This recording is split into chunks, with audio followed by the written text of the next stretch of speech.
Okay, hello Cloud Gurus and welcome to this lecture. In this lecture we're going to look at the exam blueprint for Certified Cloud Practitioner. So we're now ready to get started. Before we look at the exam blueprint, I just want to point out the different objectives. So there's 4 different objectives or domains.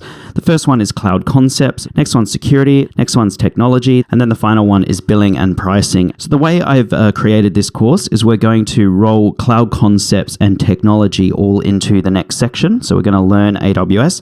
The best way to learn AWS is by getting your hands dirty, is by going into the console and playing with it as much as possible. For that reason, I'm going to limit the PowerPoint presentations in this course to as little as possible. Like I said, the best way to learn something is to get hands-on with it. Once we've covered that off, we're then going to go on to billing and pricing. It says it's worth 12%. To be honest, there's a lot of billing and pricing questions. I feel like it might be worth a little bit more, but that's what it says officially in the exam blueprint.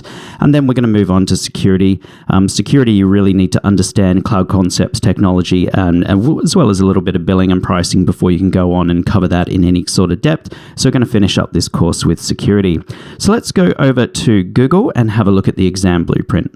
Okay, so here I am in Google. I'm just going to type in AWS Certified Cloud Practitioner and hit enter. And then we're going to see it's going to be the first organic result. So it's this one, aws.amazon.com/certification/certified cloud practitioner. I will include a link to this in the resources section. If we scroll down, we can see in here that we've got the Certified Cloud Practitioner landing page. We've got the download the exam guide. So we'll go ahead and click on that, and that will open up the exam guide. And in here, you can see, basically, it's a guide to the exam. It used to be called the exam blueprint. It's now called the exam guide. You can see that there's 2 different types of responses. So we've got multiple choice, which is where you just have to pick one of 4 correct answers. And then we've got multiple response. This is where you've got 2 or more correct answers. We'll go through the exam in a little bit, but if we just scroll down, we can see here we've got our different domains. So we've got Cloud Concepts, which is worth 26%. Domain 2, which is Cloud Security and Compliance, which is worth 25%. Domain 3, which is Technology, which is worth 33%. And then Domain 4, which is Billing and Pricing, worth 16%. And then we've got a breakdown of our different domains in here that you can read as well. Now, the exam blueprint is only 2 pages long. Do go ahead and have a quick read through it if you get the chance. So back here at the landing page, unfortunately, it doesn't show you the white papers on the landing page anymore. It's a bit of a convoluted way of getting to the white papers. But what you have to do is click on AWS certifications, go down to exam preparation. In here, you'll be able to see your foundational level AWS certification. And in here, we've got the read the AWS white papers and FAQs.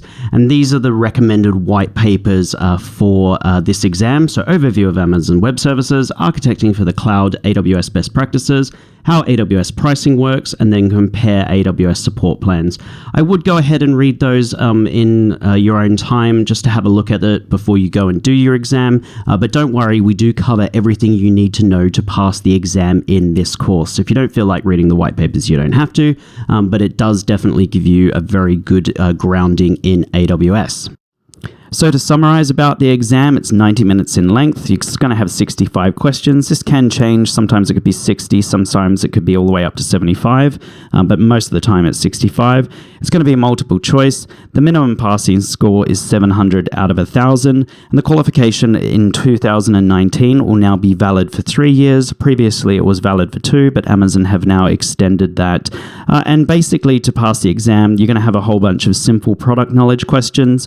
As you go on and do the associates and the professionals, you're going to get more and more in-depth scenario questions. But this is the easiest AWS exam to pass, and you really don't need any experience. Just by watching this course, you should be able to pass the exam on the first attempt. So that's it from me. If you have any questions, please let me know. If not, let's move on to the next section of the course where we can start getting our hands dirty with Amazon Web Services. So if you've got the time, please join me in the next section. Thank you.